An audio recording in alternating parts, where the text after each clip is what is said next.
লক্ষ কোটি টাকাও যদি বেতন দেয় তবুও বেতনে তৃপ্তি পাবে না, তার ঘুষ খাইতেই হবে। সুদ খেয়ে যে একবার অভ্যস্ত হয়ে গেছে, ব্যবসার টাকায় সে তৃপ্তি পাবে না। কথা কয় না?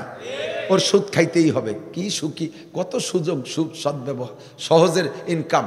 5 লাখ টাকা লাগাই দিয়েছে, জায়গায় বসে অনাসে মাসে 50,000 টাকা আসতে তালে রয়েছে, নিরিবিলি বসে খাবে, মাঝে মাঝে ওই টাকা দিয়ে হজ করবে, উমরা করবে, আল্লাহ বিলে করবে, মসজিদি দেবে, কুরবানি করবে।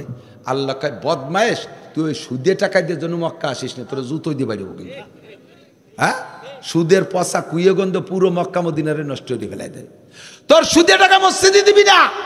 আমার মসজিদ তোর সুদে টাকার কাছে ঠেকানা, আমার মাদ্রাসা তোর ঘুষের টাকা ঠেকানা। বেতন পায় 25,000 30,000 টাকা, মসজিদ বানাতি 10 লাখ টাকা দেয়। তুমি এই টাকা পাইছো কনে দুদু? হ্যাঁ, তোমার আলাদা অ্যাকাউন্টে আল্লাহ হটাই দেয়, খাটের তলে ডুয়ে বস্তা ভরে থুয়ে যায়। এ টাকা পাও কোথায়? লা সাদকাতা মিন গুলুলিন। ভালো করে মনে রাখবেন, ইনতাজতানিবু কাবায়ের, যত কবিরা গুনাহ আছে জানতেকের বাকি নাই। আইল ঠেলা কবিরা গুনাহ, জাল দলিল কবিরা গুনাহ, কথা না কেন? মিথ্যা সাক্ষী কবিরা গুনাহ, মিথ্যা মামলা কবিরা গুনাহ, হয়রানি করেন না মানুষকে, গীবাত করা কবিরা গুনাহ, গীবাত করা কবিরা গুনাহ। কিছু কিছু কবিরা গুনাহ আল্লাহর সাথে সম্পৃক্ত, ওগুলোর থেকে অবশেষে আস্তাগফিরুল্লাহ পড়লে আল্লাহ ক্ষমা করে দেওয়ার ওয়াদা করেছেন। কিন্তু যেই কবিরা গুনাহগুলো মানুষের হকের সাথে জড়িত, আল্লাহ পাক ক্ষমা করতে পারবে না। ওইটা মানুষের ক্ষমা করতে হবে, যার হক নষ্ট করেছেন তার কাছ থেকে ক্ষমা চেয়ে আসতে হবে, অথবা তারে পরিশোধ করতে হবে। নইলে কিন্তু খবর আছে, ভালো করে জেনে নেন, প্রত্যেক 2 পয়সার বিনিময়, প্রত্যেক 2 পয়সার বিনিময় 100 পয়সায় 1 টাকা, 100 পয়সায় 1 টাকা, 2 পয়সার বিনিময় 700 রাকাত নামাজ দেওয়া লাগবে, 2 পয়সার বিনিময় 700 রাকাত নামাজ দেওয়া লাগবে। নামাজ শেষ দিন আর শোধ হইতে পারেন নাই, রোজা ধরে টান দেবে, রোজা শেষ দিন আর শোধ হয় নাই, অন্য কি নেকি আছে তাই ধরে টান দেবে। সব পরিশোধ সব দেওয়ার পরও যদি দিনা তাইকে যায়, তাহলে ওই পাওনাদারের যত গুনাহ আছে ওই গুনাহগুলো তোমার আমল নামায় ঢুকবে। তুমি যতই নেককার হও না কেন, গুনাহ নিয়ে জাহান্নামে চলিয়া যাইবা, তোমার দিনা শোধ হওয়ার আগ পর্যন্ত ক্ষমা হবে না। বাসের ভাড়া ফাঁকি দিয়েছো, খেয়া নৌকার ভাড়া ফাঁকি দিয়েছো, আদম ব্যাপারীরা আছে না, আদম ব্যাপারী বিদেশে লোক পাঠায়, লক্ষ লক্ষ টাকা নিয়ে গরিব মানুষের ভিটে ছাড়া করে বস্তিতে নামায় দেশে, লাস্টে যে টাকাগুলো মারিয়ে দিয়ে পলাইছে তারে বিদেশ পাঠায় না। দুনিয়ায় সাইরা গেলি কিয়ামতে আল্লাহর কাছে ধরা খাওয়া লাগবে।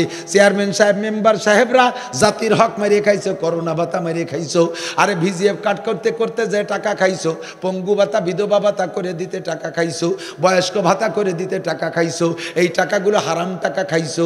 হারাম খাইয়ে সন্তান জন্ম দিলে ওই সন্তান ভালো হয় না, হারাম খাইয়ে ইবাদত করলে কবুল হয় না, হারাম খাইয়ে মোনাজাত করলে কবুল হয় না। হারাম পেটের মধ্যে ঢুকাইছো একেবারে রাইফেলের গুলির মতো, 1 টাকা ঢুকলে 100 টাকা নিয়ে বেরোয় যাবে। বাল্ব নিয়ে বেরোবে, কিডনি নিয়ে বেরোবে, লাংস নিয়ে বেরোবে, হার্ট নিয়ে বেরোবে, ডায়াবেটিস নিয়ে বেরোবে, আলসার নিয়ে বেরোবে, ক্যান্সার নিয়ে বেরোবে, বউ বেরোয় চলে যাবে, মাইয়ে চলে যাবে, 1 মাইয়ে 3 ছেলের সাথে, 1 ছেলেতে একবারে 5টা 6টা মাইয়ে ধামলা নিয়ে ঘরে উঠবে। যত প্রকার আপদ বিপদ বালা মুসিবত সব তোমার আসার কারণ হলো হারাম টাকা। বান্দা, তোমারে দায়িত্ব দিলাম, বড় গুনার থেকে তুমি বাঁচো। যেটা দেখা যাবে ওটার থেকে লাভ দিয়ে সরে যাও, যেটা দেখা যাবে ওটার থেকে লাভ দিয়ে। ছোট যেগুলো লুঙ্গি মুঙ্গির মধ্যে, জুতো পায়জামার মধ্যে ভেসায় থাকবে, ও তুমি টের পাবা না, ওগুলো কোন ফাঁকে হয়ে যাবে, ওর থেকে বাঁচা বড় কঠিন। ওইটার দায়িত্ব আমি নিলাম। ওইটার দায়িত্ব কে নেছে? নুকাফির আনকুম সাইয়্যাতিকুম, তোমার জীবনের সমস্ত সগীরা গুনাহ আমি মাফ করে দেব। এর জন্য তওবা লাগবে না, এর জন্য তওবা লাগবে না। তুমি যদি কবিরা গুনাহ থেকে বেঁচে থাকতে পারো তাহলে সগীরা গুনাহ থেকে মাফ চাইতে তওবা লাগবে না। আর যদি তুমি কবিরা গুনাহ থেকে বাঁচো না বাঁচো, তাহলে সগীরা গুনাহ আমি দায়িত্ব নেব না। অর্থ কি বুঝছেন? কবিরা গুনাহ থেকে যদি বেঁচে থাকো ইচ্ছাকৃতভাবে, তাহলে সগীরা গুনাহ আমার দায়িত্বে, ওর জন্য করে তওবা লাগবে না, মাফ করে দেব। একটু সিস্টেম আছে, একটু সিস্টেম আছে। সেটা হলো আল্লাহ পাক বলেন, ওয়া আকিমিস সালাতা তারাফাইন নাহারি ওয়া যুলাফাম মিনাল লাইল ইন্নাল হাসানাতি ইউযহিবনাস সাইয়্যাত যালিকা যিকরা লিয-যাকিরিন। এই সগীরা গুনাহ মাফ করার জন্য তওবা লাগবে না, তবে একটা কিছু তো করাই লাগবে। আমি আকাম করব আর আল্লাহ কি দায় থাকছে আমার ভিড়ি ভিড়ি মাফ করে দেবেন, আল্লাহ কি আমাকে এত বড় কুটুম্বু নাকি? আল্লাহ তার চেয়ে বড় কুটুম্বু। আল্লাহ কয় তওবা করা লাগবে না, মাপের ব্যবস্থা হলো আকিমিস সালাত। এই যুবক আমার দিক তাকাও, দূর কথা কয়। তো তোমরা যুবকরা তো গুনাহ মোটেই করো না। কব না, জানি সবটা কি কি অর দুদু জানতে আমার বাকি নাই। ও ক্লাস পার হয়ে আইছি, আর না বুড়ো হয়ে গেছি। আল্লাহ আর আমাকে সবাই আর ছিল না, এখন যেগুলো হয়েছে কথা কন, আল্লাহ মাফ করুক। সবাই বলেন আমিন। আল্লাহ তো আল্লাহ পাক রব্বুল আলামিন বলেন শর্ত হলো তুমি কবিরাত থেকে বাঁচবা, সগীরার দায়িত্ব আমি নিলাম, তবে একেবারে ফিরি না। মাপের জন্য একটা ব্যবস্থা হলো কিছু তোমার করা লাগবে। আকিমিস সালাতা তারাফাইন নাহার ওয়া যুলাফাম মিনাল লাইল। এই আয়াতের ভিতরে আল্লাহ 5 ওয়াক্ত নামাজের কথা বলেছেন। কয় ওয়াক্ত? এই বর্তমানে আছে আহলে কোরআন নামে একদল বেরোইছে, তারাও ভণ্ড। নামটা দিয়েছে কি দারুণ নাম, কয় আহলে কোরআন। শুনলি যে কোনো মানুষ তাদের কাছে দুর্বল হয়ে যায়। আহলে হাদিস আর এক দলের নাম দিয়েছে হাদিসের পরিবার। হাদিস পরিবারের লোক, হাদিসের সদস্য, কইলে কে না তার কাছে দুর্বল হবে। আহমাদি মুসলিম জামাত, আহমাদি মুসলিম জামাত শুনলে ছোট মোটো আলেমরা যারা লেখাপড়া কম জানে, মোটামুটি প্রাথমিক একটু মাদ্রাসায় পড়ছে, তারাও হেরে যাবে নামটার কাছে। আহমদ মানে আমার নবী, মুসলিম তো মুসলিম, আহমাদি মুসলিম জামাত, অথচ এই জামাতটা হলো কাদিয়ানি। আহলে কোরআন নাম শুনলে হেরে যায়, দুর্বল হয়ে যায়। ওই গ্রুপের দাবি হলো নামাজ 3 ওয়াক্ত। ওরে পাইলে সুমো দেবেন না জুতোর বাড়ি, ওরে পাইলে সুমো দেবেন না জুতোর বাড়ি।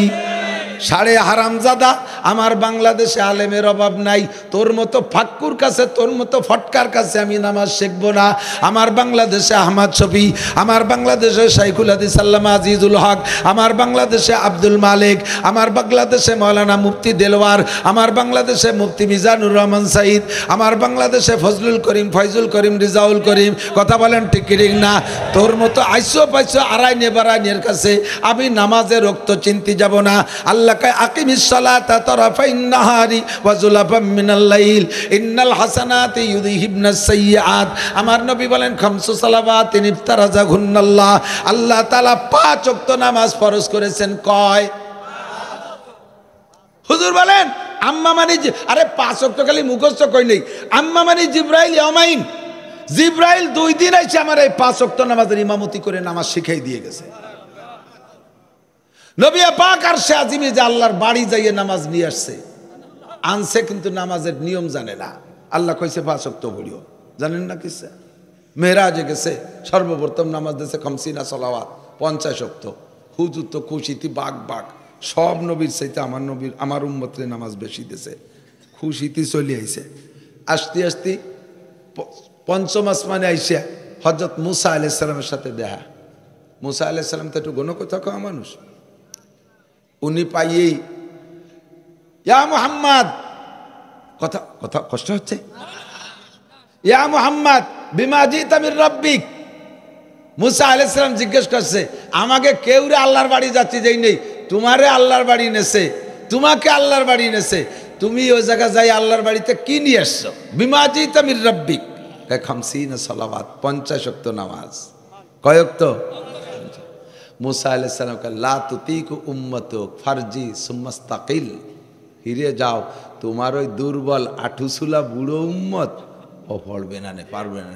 50 ওয়াক্ত মানে কি? এদিক তাকান, 24 ঘন্টায় 50 ওয়াক্ত লিবারা, আধা ঘন্টা পর পর 1 ওয়াক্ত, তার চেয়ে বেশি 22-23 মিনিট পর পর 1 ওয়াক্ত। তাহলে কি আর কিছু করা যায়? ফিরে যান, তাড়াতাড়ি যান। তো হুজুরেরও সেই সময় হুশ হয়েছে, ঠিকই তো কইছে। সে খালি নামাজ পড়বেন না, সে খেজুর বাগান কোভাবেন কোন সময়, পাট বুনবে কোন সময়, পেঁয়াজ লাগাবেন কোন সময়। হুজুর চলে গেছে। আল্লাহ আমার উম্মত দুর্বল, একটু কমায় দেন। আল্লাহ আচ্ছা ঠিক আছে, আসছেন যখন 5 ওয়াক্ত কমাই দেওয়া হলো। 5 ওয়াক্ত কমাই দিছে। মেরাজের হাদিসের ভিতরে দেখবেন, সিরাতে মোস্তফা বাংলায় পাওয়া যায়, ওর মধ্যে আপনি দেখতে পারবেন, সব আছে।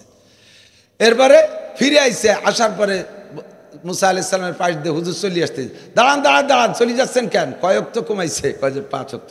পারবে না, ফিরে যান। আবার গেছে, যাই এইভাবে 9 বার ফেরত দিছে। একবার 5 ওয়াক্ত কমায়, কয় ওয়াক্ত? 45 ওয়াক্ত কমাইছে। ফিরে আইছে, আসার পরে কয় আছে কয় ওয়াক্ত? কয় 5 ওয়াক্ত। আর একটা গুল্লি দেন। তো হুজুর কয় কি যে রাখতেছে তো প্রত্যেকবার 5 ওয়াক্ত হইরে, আর আছে 5 বার গেলে তো 5 রেখে দিবেন, পরে খালি এতে বাড়ি যেতে হবে না। তাই যে যা পড়ে পড়ো, না পড়ে না পড়ুক, গমি গিয়ে আর যাবো না। সে একেবারে খালি এতে যাওয়ার চাইতে কিছু হলিয়ে নিয়ে যাই। 5 ওয়াক্ত নিয়ে আসছে। কয় ওয়াক্ত? 5 ওয়াক্ত নিয়ে আসছে।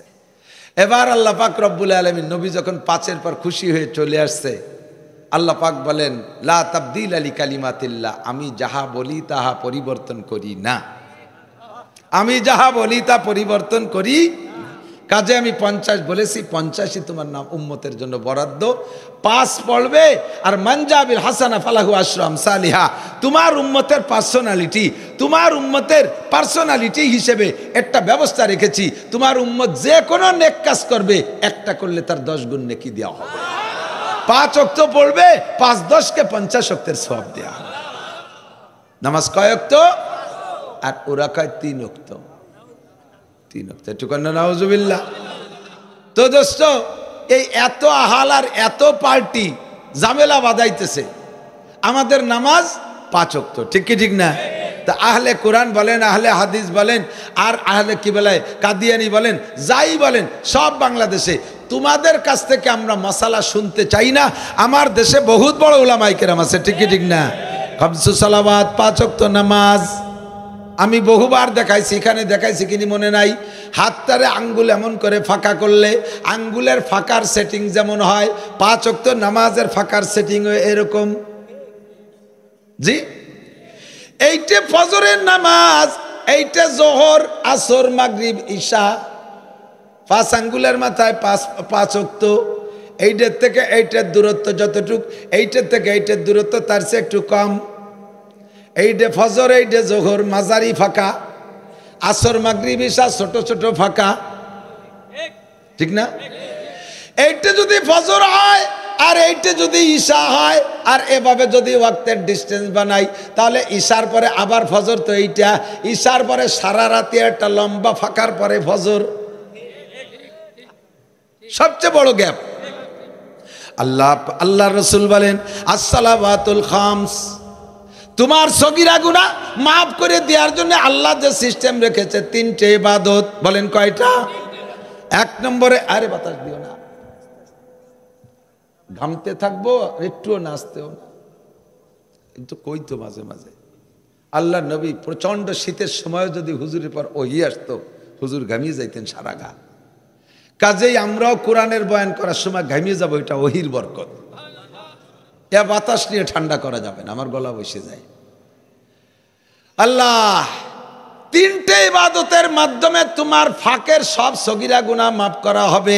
এর জন্য তওবা করা লাগবে না, এর জন্য তওবা করা লাগবে না। 1 নম্বরে আসসালাওয়াতুল খামস, 5 ওয়াক্ত নামাজ। প্রত্যেক 2 নামাজের মাঝখানে যত সগীরা গুনাহ হবে, সব সগীরা গুনাহ 2 নামাজে খেয়ে ফেলে। 1 নম্বর 5 ওয়াক্ত নামাজ। 2 নম্বরে আল জুমুয়া তুইলাল জুমুয়া, গত জুমায় নামাজ পড়েছেন, আজকে গেল রবিবার, আগামী 4 দিন পরে আসবে আবার জুমার নামাজ। হুজুর বলেন ওয়াল জুমুয়া তুইলাল জুমুয়া, গত জুমায় নামাজ পড়েছো, আগামী জুমায় আবার নামাজ পড়বা। মাঝখানে 6 দিনে যত সগীরা গুনাহ হবে সব 2 জুমায় শেষ করে দেয়। 3 নম্বর ইবাদত রমাদান ইলা রমাদান, গত রমজানে রোজা রেখেছো বান্দা, আগামী রমজানে আবার রোজা রাখবা, বেঁচে থাকলে নিয়ত আছে রোজা রাখবো। এই 2 রমজানের মাঝখানে 11 মাস, কয় মাস? মোট বছরে 12 মাস, রমজান বাদ দিলে 11 মাস, রমজান টু রমজান মাঝখানে 11 মাস। এর এই 11 মাসে যত যুবক আবার দিক, যদি কয় বাদাম দেওয়া হবে তাহলে শুনে লাফাইয়ে গোপাল বিড়ি দেবো, লাভ দিয়ে চলে আসবে। ভালো রে শোন, ও রমাদান ইলা রমাদান, গত রমজানে রোজা রেখেছ, আগামী রমজানে আবার রোজা রাখবা, মাঝখানে 11 মাসে সগীরা গুনাহ হতে পারে কিনা? জোরে বলেন পারে। এর থেকে কোনো তওবা করা লাগবে না। 2টে রমজানে রোজা রাখলে মাঝখানের 11 মাসের সব সগীরা গুনাহ মাফ। শর্ত হলো ইনতাজতানিবু কাবায়ের, ইনতাজতানিবু কাবায়ের।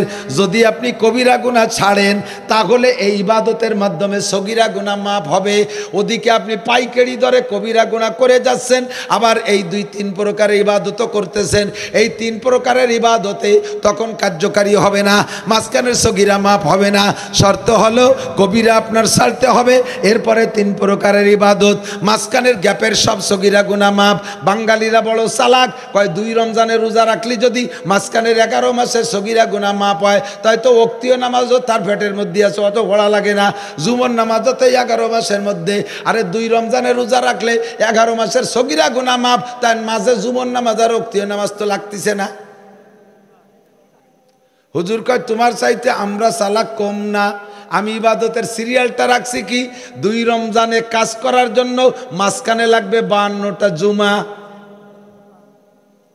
2 জুমায় কাজ করার জন্য লাগবে মাঝখানে 7 দিনে বা 6 দিনে 5 ওয়াক্ত নামাজ। আগে রাখছি নামাজ, যদি তোমার আমল নামায় 5 ওয়াক্ত নামাজ থাকে তাহলে নামাজের মাঝখানের গুনাহ মাপের সাথে সাথে 2টা জুমা তোমার কাজে আসবে। এবার 2টা জুমা আর দৈনন্দিন 5 ওয়াক্ত নামাজ, এই 2 প্রকার ইবাদত যদি তোমার আমল নামায় থাকে তাহলে 2 রমজান কার্যকারী হবে। যদি এই ইবাদত না থাকে তাহলে 2 রমজান ফেল। যদি 2 জুমা না থাকে, যদি 5 ওয়াক্ত নামাজ না থাকে তাহলে 2 জুমাও আকেজো, ওতো কাজ হবে না। ভালো করে বুঝে নিতে হবে, 5 ওয়াক্ত নামাজ যদি থাকে তাহলে সাথে 2 জুমা আরও উপকারী হবে। 2 জুমা আর মাঝখানে 5 ওয়াক্ত নামাজ যদি থাকে 2 রমজান আরও কার্যকারী। যদি কোনো বান্দা নিয়মিত 5 ওয়াক্ত নামাজ পড়ে আর রমজানের রোজার 2 জুমাগুলো ঠিক করে আদায় করে, রমজান মাসের রোজা রাখে, ওই লোকটার আমল নামায় কোনো সগীরা গুনাহ থাকে না। শর্ত হলো ইনতাজতানিবু কাবায়ের, কবিরা গুনাহ আপনাকে বুঝে ছেড়ে দিতে হবে। বুঝেন নাই? কি ছাড়তে হবে? আবু হুরায়রা রাদিয়াল্লাহু তাআলা আনহুকে নিয়ে সাহাবায়ে কিরামকে নিয়ে হুজুর বসে বয়ান করতেছেন। এর মধ্যে হুজুর বলেন 5টা কথা বলবো, কে নিবা? নিজে আমল করবা, অন্যরা শিখাই দিবা, তারা আমল করবে। এই জায়গা হযরত আবু হুরায়রা দাঁড়াইলেন, ফাকাযা বিয়াদি। আবু হুরায়রা কা হুজুর আমার হাত ধরে বসছে, আমার হাত ধরে বসছে, ফাদাহুন্না ফিহা। এই 5টা কথা আমার হাতের মধ্যে গুনছে, 5 আঙ্গুলি 5টা। তো দৈরিয়া সর্বপ্রথম বলে ইত্তাকিল মাহারেম, যত হারাম আছে সব হারাম কবিরা গুনাহ, যত হারাম আছে সব হারাম। হুজুর বলে ইত্তাকিল মাহারেম, 1 নম্বরে হারাম ছেড়ে দাও। তাকুন আবাদান নাস, তাহলে তুমি হবা সবচেয়ে বড় বুজুর্গ। বোঝে নাই? কি বলছে? বেশি বেশি হজ করো, সবচেয়ে বড় আবেদ। বেশি উমরা করো, বছরে 3-4 উমরা করো, বড় আবেদ। মাসে 3 কোরআন খতম দাও, বড় আবেদ। সারা রাত দাঁড়ায় তাহাজ্জুদ পড়ো, বড় আবেদ। মাসে 3 দিন লাগাও, বছরে 3 চিল্লা লাগাও, প্রত্যেক বছরে 2 বার চরমুনাই যাও, সবচেয়ে বড় আবেদ। এর একটাও বলে নাই, নবী এর একটাও বলে নাই ইবাদত করে বড় আবেদ, হুজুর তা বলেন নাই। হুজুর বলেছেন ইত্তাকিল মাহারেম, হারাম গুনাহ হারাম কাজ ছেড়ে দাও, তাকুন আবাদান নাস, তাহলে তুমি বড় আবেদ হবা। বুঝেন নাই কথা? কারণ ইবাদত করা সহজ, নামাজ পড়া সহজ, রোজা রাখা সহজ, দাড়ি রাখা সহজ, টুপি পরা সহজ, জিকির করা সহজ, তেলাওয়াত করা সহজ, তবলিগি যাওয়া সহজ, হজ করাও সহজ, উমরা করা সহজ, টাকা থাকলে যাকাত দেওয়া সহজ, টাকা থাকলে মসজিদ বানানো সহজ, টাকা থাকলে দান খয়রাত করা সহজ। কিন্তু জেনা করার অভ্যাস থাকলে ফিরে আসা কঠিন, চুরি করার অভ্যাস থাকলে ফিরে আসা কঠিন। ঠিক ঠিক না? এই যে মুফতি আব্দুল গফফার সাহেব হুজুরের কাছে মাসিক ইস্তেমায় যান নাকি কেউ? ওলামায়ে কেরাম আছে, তো এমন এক পীর সাহেব, বড় এক পীর সাহেবের কাছে এরকম মুরিদরা যায়, সাপ্তাহিক যায়। তো হঠাৎ করে এক চোর, একেবারে আন্তর্জাতিক খ্যাতি সম্পন্ন চোর, এই চোর মুরিদ হইছে হুজুরের কাছে। আর চোর গে কাছে সবচাইতে গনিমত রাত, সবচাইতে উত্তম রাত কোনটা কন্দি? আমাবস্যা। পূর্ণিমাকে? পূর্ণিমা না, আমাবস্যা। পূর্ণিমায় তো চোরের আরো অশান্তি, এত আলোর মধ্যে যে চুরিয়ে সাজিয়ে সাজায়। আমাবস্যার রাতটারে চোর গনিমত মনে করে। তো এতদিন পীর সাহেবের মজলিস হতো পূর্ণিমার 14 তারিখে। এই চোরটা মুড়ি দেওয়ার পরে হুজুর তারিখ পাল্টায় দিয়েছে আমাবস্যার রাত্রি উনার মজলিস, যাতে চোর ওই রাত্রি ওর ডিউটি পালন করতে যাতে না পারে। এখন স্বভাব একবার বনে গেলে তাতে ফিরে আসা কঠিন। চোর রে হুজুর বলছে তুমি প্রত্যেক এই আমাবস্যার রাতে আমার এখানে মজলিস হয়, তুমি এই আমাবস্যাতে আসবা। চোর যায় মসজিদি মজলিস, প্রত্যেকে মসজিদি 3টে দরজা থাকলে যে যে দরজা দিয়েই ঢোকেন, জুতা ওই দরজায় বাইরে খুলে রেখে গেলে বেরোনোর সময় কিন্তু সেই দরজায় সেই খোঁজেন, ঠিক না? ব্যতিক্রম 2-1 ভুল এদিক ওদিক যেতে পারে। তো অধিকাংশরা বুঝ আছে যে আমি এই দক্ষিণ পাশের দরজা দিয়ে ঢুকছি, আমি উত্তর পাশের দরজা, আমি মাঝের দরজা দিয়ে ঢুকছি। তো যে যে দরজা দিয়ে ঢুকিয়া জুতো বাইরে রেখে ঢোকে, আর পেশাবের ওখানে চুরি চুট্টামির ভয় নাই, সবই তো মুরিদ মুত্তাকিন, এই জন্য স্যান্ডেলকে ভিতরেও নেয় না। এই চোরটা যেদিন থেকে মজলিসে যায় সেই দিন থেকে সবাই বেরোইয়ে দেখে এ দরজার জুতো ওই দরজায়, ও দরজার জুতো এ দরজায়, এই আইলিও যাইলিও। তো যাই হোক, এভাবে খানিক রাগারাগি ওরে খুঁজে মুজে পাই, আর কোনো কিছু না। পরপর 3 আমাবস্যা এই রকমের পরে পীর সাহেবের কাছে মুরিদ রাখে, হুজুর এই শয়তানিটা কিটা করে, এইটা একটু অস করে দেন দি। হুজুর কা দেখো বিয়া, এ যায় মুসলিম হারাম, মুসলমানদের কষ্ট দিয়ে হারাম, এই কাম যে করো সে তওবা করো, ফিরে আসো, আর কখনো করবা না। তো ঘোষণা দেওয়ার পরে ওই চোর একা একা যে কইতেছে, হুজুর মুরিদ তো হইছে কিন্তু স্বভাব তো এখনো পাল্টে নাই, খুব কষ্ট হয়। আর আপনি মসজিদ মিলেছেন আমাবস্যায়, পূর্ণিমায় ছিল আগে, সেই সময় হলে তো আমি এই রাতটা আমার কাজে লাগাতে পারতাম। এই সময় আপনার এনে আসি, সে স্বভাব পাল্টাতে পারিনি, এই জন্যই ওই চুরি তো করতে পারিনি, একটু এর ফেরোরি এনেরটা ওয়ানে, ওয়ানেরটা ওয়ানে নিয়ে তুলি কিছুটা হলেও খোরাক হয় আমার। মুরিদ হওয়া সহজ, নামাজ পড়া সহজ, রাত্রে হুজুরের কাছে থাকা সহজ, চুরি করার স্বভাব থেকে ফিরে আসা কঠিন। এজন্য কাইত্তাকিল মাহারে। যুবক, মধু খাওয়া সহজ, দুধ খাওয়া সহজ, শরবত খাওয়া সহজ, পানি খাওয়া সহজ, কতক্ষণ খেজুরের রস খাওয়া সহজ, কিন্তু গাঁজা এবা ফেন্সিলিন হিরোইন মদ খাওয়ার অভ্যাস থাকলি তাই ছাড়িয়ে দিয়ে ভারী কঠিন। স্ত্রী নিয়ে রাত কাটানো সহজ, জিনা করার অভ্যাস থাকলে ফিরে আসা কঠিন। আজকেও গেছিলাম গোপালগঞ্জে, আমাদের গোপালগঞ্জে নগদে কয়েকজন অফিসার আসছে, সিনিয়র, খুব ভালো, বিশেষ করে ডিসি স্যার।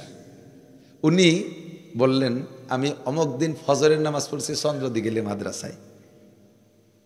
মানে আমি মনে করছি যে যাতায়াতের পথে পেছিয়ে গেছে, তাই কয় না, আমি গোপালগঞ্জে থাকি, ফজর পড়ছি চন্দ্রদিঘিলে যাইয়া, অমুক দিন ফজর পড়ছি ভবানীপুর মাদ্রাসায় যে, অমুক দিন নীলের মাঠ মাদ্রাসায় যে পড়ছি, অমুক দিন ডুমদে মাদ্রাসায় পড়ছি। আমি দাওয়াত দিছি, স্যার আমার মাহফিলে আসেন, এই দাওয়াত দিতেই গেছি। তো উনি বলতেছেন যে আমি সেদিন গেলাম, তবে যেদিন যাব সেদিন ফজরের সময় যাব। আমার গাড়িটা আমি দূরে রাখি, আমার গাড়িটা দূরে রাখি, আমার গাড়ি দেখে, ডিসির গাড়ি দেখলে টের পাবে, আমার সম্মানের সাথে ইস্তেকবাল করবে। যুব্য পরা, এত বড় দাড়ি, যুবক মানুষ, একটা দাড়িও পাকে নাই। যারা দেখছেন তারা সত্য কথা সাক্ষী দেন। তো আরো এরকম কয়েকজন অফিসার আসছে, আইসেই ডিসি সাহেব বাদে বাকি যে কয়জন আসছে এই জাতীয় ধার্মিক আলেম অফিসার সবাই আমার মাদ্রাসায় আমার সাথে সাক্ষাৎ করে আসছে। বলে হুজুর আমরা যারা সরকারি চাকরি করি, আমাদের সরকার একটা বেতন ধার্য করে রাখছে, ব্যক্তি পার্থক্যে বেতনের পার্থক্য।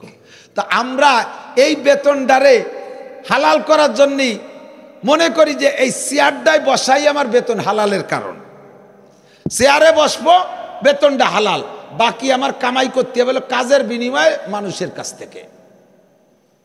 কি কইছি টের পান নাই?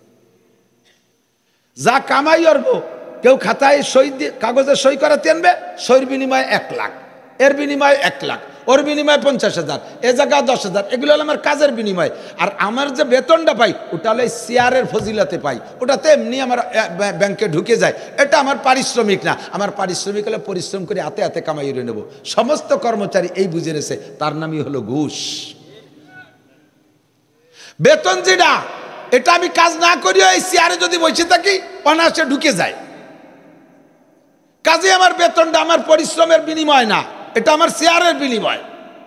আর পরিশ্রমের বিনিময়টা আমি মানুষের কাছ থেকে আদায় করে নেই, এইটি আমি হালাল মনে করি, এতে আমাকে ধ্বংস করে দিয়েছে। ছোট থেকে বড় সব ঘুষখোর, পিওর ভালো মানুষ কেউ নাই। সকলে জানে বেতনটা তো অনায়াসে ঢুকবেই অ্যাকাউন্টে, মাসের 1 তারিখে 2 তারিখে ঢুকেই যাবে, আমি 3-4 তারিখে বের করে নিয়ে আসবো, বা সেদিনও আনতে পারি। কিন্তু আমাকে ইনকাম করতে হবে ঘুষ খাইয়া। ঘুষের একবার অভ্যাস যার হয়ে গেছে, সে বেতনে তৃপ্তি পাবে না কোনোদিন, সে কোনোদিনও বেতনে তৃপ্তি পাবে না। লক্ষ কোটি টাকাও যদি বেতন দেয়, তবুও ভেতরে তৃপ্তি পাবে না, তার ঘুষ খাইতেই হবে। সুদ খেয়ে যে একবার অভ্যস্ত হয়ে গেছে, ব্যবসার টাকায় সে তৃপ্তি পাবে না। কথা কয় না? ওর সুদ খাইতেই হবে। কি সুখী, কত সুযোগ, সুদ সদ্ব্যবহার, সহজের ইনকাম। 5 লাখ টাকা লাগাই দিয়েছে, জায়গায় বসে অনাসে মাসে 50,000 টাকা আসতে তালে রয়েছে, নিরিবিলি বসে খাবে, মাঝে মাঝে ওই টাকা দিয়ে হজ করবে, উমরা করবে, আল্লাহ বিলে করবে, মসজিদি দেবে, কুরবানি করবে। আল্লাহ কয় বদমায়েশ, তুই ওই সুদে টাকা দিয়ে জন্য মক্কা আসিস না, তোর জুতো দিয়ে বাইরেও কিন্তু। হ্যাঁ, সুদের পচা কুইয়ে গন্ধ পুরো মক্কা মদিনারে নষ্ট করে ফেলাই দেয়। তোর সুদে টাকা মসজিদে দিবি না। আমার মসজিদ তোর সুদে টাকার কাছে ঠেকানা, আমার মাদ্রাসা তোর ঘুষের টাকা ঠেকানা। বেতন পায় 25,000 30,000 টাকা, মসজিদ বানাতি 10 লাখ টাকা দেয়। তুমি এই টাকা পাইছো কনে দুদু? হ্যাঁ, তোমার আলাদা অ্যাকাউন্টে আল্লাহ হটাই দেয়, খাটের তলে ডুয়ে বস্তা ভরে থুয়ে যায়। এ টাকা পাও কোথায়? লা সাদকাতা মিন গুলুলিন। ভালো করে মনে রাখবেন, ইনতাজতানিবু কাবায়ের, যত কবিরা গুনাহ আছে জানতেকের বাকি নাই। আইলঠেলা কবিরা গুনাহ, জাল দলিল কবিরা গুনাহ, কথা না কেন? মিথ্যা সাক্ষী কবিরা গুনাহ, মিথ্যা মামলা কবিরা গুনাহ, হয়রানি করেন না মানুষকে, গীবাত করা কবিরা গুনাহ, গীবাত করা কবিরা গুনাহ। কিছু কিছু কবিরা গুনাহ আল্লাহর সাথে সম্পৃক্ত, ওগুলোর থেকে অবশেষে আস্তাগফিরুল্লাহ পড়লে আল্লাহ ক্ষমা করে দেওয়ার ওয়াদা করেছেন। কিন্তু যেই কবিরা গুনাহগুলো মানুষের হকের সাথে জড়িত, আল্লাহ পাক ক্ষমা করতে পারবে না। ওইটা মানুষের ক্ষমা করতে হবে, যার হক নষ্ট করেছেন তার কাছ থেকে ক্ষমা চেয়ে আসতে হবে, অথবা তারে পরিশোধ করতে হবে। নইলে কিন্তু খবর আছে, ভালো করে জেনে নেন, প্রত্যেক 2 পয়সার বিনিময়, প্রত্যেক 2 পয়সার বিনিময় 100 পয়সায় 1 টাকা, 100 পয়সায় 1 টাকা, 2 পয়সার বিনিময় 7 রাকাত নামাজ দেওয়া লাগবে, 2 পয়সার বিনিময় 7 রাকাত নামাজ দেওয়া লাগবে। নামাজ শেষ দিন আর শোধ হইতে পারেন নাই, রোজা ধরে টান দেবে, রোজা শেষ দিন আর শোধ হয় নাই, অন্য কি নেকি আছে তাই ধরে টান দেবে। সব পরিশোধ সব দেওয়ার পরও যদি দিনা তাইকে যায়, তাহলে ওই পাওনাদারের যত গুনাহ আছে ওই গুনাহগুলো তোমার আমল নামায় ঢুকবে। তুমি যতই নেককার হও না কেন, গুনাহ নিয়ে জাহান্নামে চলিয়া যাইবা, তোমার দিনা শোধ হওয়ার আগ পর্যন্ত ক্ষমা হবে না। বাসের ভাড়া ফাঁকি দিয়েছো, খেয়া নৌকার ভাড়া ফাঁকি দিয়েছো, আদম ব্যাপারীরা আছে না, আদম ব্যাপারী বিদেশে লোক পাঠায়, লক্ষ লক্ষ টাকা নিয়ে গরিব মানুষের ভিটে ছাড়া করে বস্তিতে নামায় দেশে, লাস্টে যে টাকাগুলো মারিয়ে দিয়ে পলাইছে তারে বিদেশ পাঠায় না। দুনিয়ায় সাইরা গেলি কিয়ামতে আল্লাহর কাছে ধরা খাওয়া লাগবে। চেয়ারম্যান সাহেব, মেম্বার সাহেবরা জাতির হক মারিয়ে খাইছো, করোনা ভাতা মারিয়ে খাইছো, আরে ভিজিএফ কাট করতে করতে যে টাকা খাইছো, পঙ্গু ভাতা বিধবা ভাতা করে দিতে টাকা খাইছো, বয়স্ক ভাতা করে দিতে টাকা খাইছো, এই টাকাগুলো হারাম টাকা খাইছো। হারাম খাইয়ে সন্তান জন্ম দিলে ওই সন্তান ভালো হয় না, হারাম খাইয়ে ইবাদত করলে কবুল হয় না, হারাম খাইয়ে মোনাজাত করলে কবুল হয় না। হারাম পেটের মধ্যে ঢুকাইছো একেবারে রাইফেলের গুলির মতো, 1 টাকা ঢুকলে 100 টাকা নিয়ে বেরোয় যাবে। বাল্ব নিয়ে বেরোবে, কিডনি নিয়ে বেরোবে, লাংস নিয়ে বেরোবে, হার্ট নিয়ে বেরোবে, ডায়াবেটিস নিয়ে বেরোবে, আলসার নিয়ে বেরোবে, ক্যান্সার নিয়ে বেরোবে, বউ বেরোয় চলে যাবে, মাইয়ে চলে যাবে, 1 মাইয়ে 3 ছেলের সাথে, 1 ছেলেতে একবারে 5টা 6টা মাইয়ে ধামলা নিয়ে ঘরে উঠবে। যত প্রকার আপদ বিপদ বালা মুসিবত সব তোমার আসার কারণ হলো হারাম টাকা। কতক্ষণ হারাম খালি এই করে না, গীবত করা হারাম। গীবত বোঝেন? আমি মাওলানা নাসির একটা অন্যায় করেছি, আপনারা 2-4 জন মানুষ জানেন, দুনিয়ার কেউ জানে না। ভুল করে ফেলাইছি, আপনাদের সামনে আমি লজ্জিত। আমাকে দুনিয়ার মানুষে সম্মান দেয়, আমার এই সম্মানটা আপনার ভালো লাগে না। এবার মজলিসে কোনো জায়গা বসলে আমার প্রশংসা যদি কেউ আলোচনা করে, আপনি সেই সময় বাধা দেন, যেই হুজুরের প্রশংসা করতেছ তোমরা কি তারে চেনো, উনি এই করে, এই কইয়া আমার ওই জায়গা বসাই দিল। ভালো করে মনে রাখবেন, এর নাম গীবত। এতে 2টা অপরাধ। 1 নম্বর 2টা সমস্যা। 1 নম্বর সমস্যা হলো আমি ওই গুনাহ করে যে গুনাহ কামাই করছি, আমি ওই অন্যায়তে যে গুনাহ করেছি, সেই গুনাহগুলো সব আপনার আমলনামায় চলে যাবে, আর ওখান থেকে নেকি আইসা আমার শূন্য স্থান পূর্ণ হয়ে যাবে। অনাসে জায়গায় বসে আনন্দের সাথে বস্তা বস্তা গুনাহ কামাই করতেছেন, নিজের অর্জিত নেকিগুলো ওই অপরাধীর আমলনামায় পাঠিয়ে দিচ্ছেন। একটুও কেউ চিন্তা করেন না কাজটা করতেছেন কি।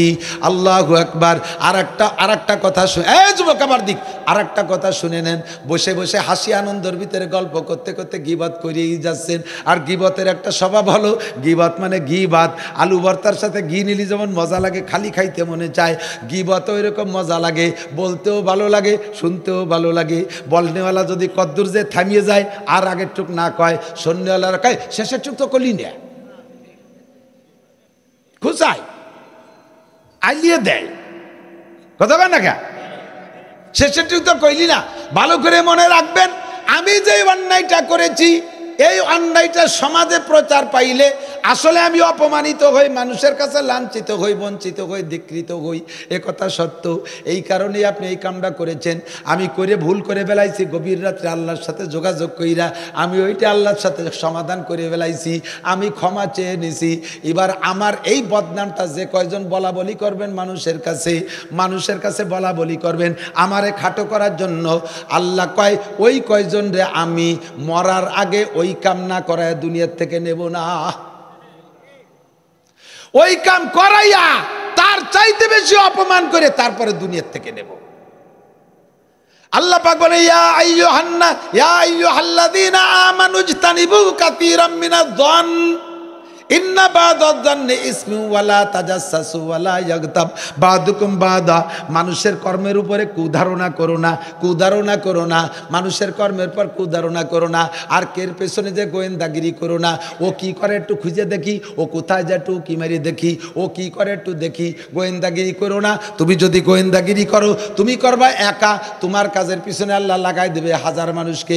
ওয়ালা তাজাসসু, গোয়েন্দাগিরি করো না। আর ওয়ালা ইয়াগতাব বা'দুকুম বা'দা, একে অপরের গীবাত করো না। যা আইয়ুহিব্বু আহাদুকুম আইয়াকুলা লাহমা আখিহি মাইতান, তুমি যার গীবাত করতেছো ও যদি মারা যায়, তার মরা গোশত খাওয়া যেমন অপরাধ, তার জীবদ্দশায় তার গীবাত করা সমপরিমাণ অপরাধ। আল্লাহ পাক বলেন আইয়ুহিব্বু আহাদুকুম আইয়াকুলা লাহমা আখিহি মাইতান, তুমি কি তোমার মরা ভাইয়ের গোশত খাইতে পছন্দ করো? আল্লাহ কয় ফাকারি তুমি তা পছন্দ করো না, অবশ্যই তা ঘৃণা করো। যদি তুমি তাই ঘৃণা করো তাহলে গীবাতকে পরিহার করো, গীবাতকে পরিহার করো। যে কোনো জায়গা বসলে হাসিনেরে গাইলিও বা খালেদারে গাইলিও বা এর সাথে কবরেতে উঠাইয়া চাবুক মারবা, দুনিয়ার গীবত শেখায়ত, নিজে কি সাধ্য তেতলি রাঠি, তোমার পাশায় কি কিছু মাহানু নাই? নিজে সেড়ই বেড়ে লুঙ্গি মাহাই লইছ, আর একজন কায় তুই ভাত দিছিস কে, তোর গায়ে দিয়ে গন্ধ আসতেছে। আর একজন বাইশার লোকের তাতে গন্ধ, তোমার নিচের টুক দিয়ে সেড়ই বেড়ে নষ্ট হয়ে ফেলাইছ, হিসেব আছে? আল্লাহু আকবার। সাবধান, কবিরা গুনাহ অনেক অনেক, শতখানিক কবিরা গুনাহ সিরিয়াল আছে, অত কইয়ে পারবো না। 1 নম্বর কবিরা গুনাহ শিরিক করব না, বলেন শিরিক করবেন না। শিরিক তো আগে বুঝবেন, যে বোঝে সে খোঁজে, যে জানে সে মানে, যে চেনে সে কেনে, কথা কন। তাহলে খুঁজতে হলে বুঝতে হবে, খুঁজতে হলে বুঝতে হবে, মানতে হলে জানতে হবে, কিনতে হলে চিনতে হবে। কথা কয়টা একটু চিনেই দিই, তাকান। শিরিক 3 প্রকার। কয় প্রকার? একটা হলো শিরিক ফিজ জাত, আল্লাহর অস্তিত্বের সাথে শিরিক, আল্লাহ একা না, আল্লাহর ফ্যামিলিতে 3 জন, একটা মানুষও নড়ল না। কি বিল্লাহ, কি বিল্লাহ, নাউযুবিল্লাহ। আল্লাহর ফ্যামিলিতে 3 জন। ক্বালাতিন নাসারা মাসীহ ইবনুল্লাহ, নাসারা খ্রিস্টানরা কয় আল্লাহর ফ্যামিলিতে 3 জন, বুড়ো আল্লাহ 1 জন, আল্লাহর স্ত্রী মারিয়াম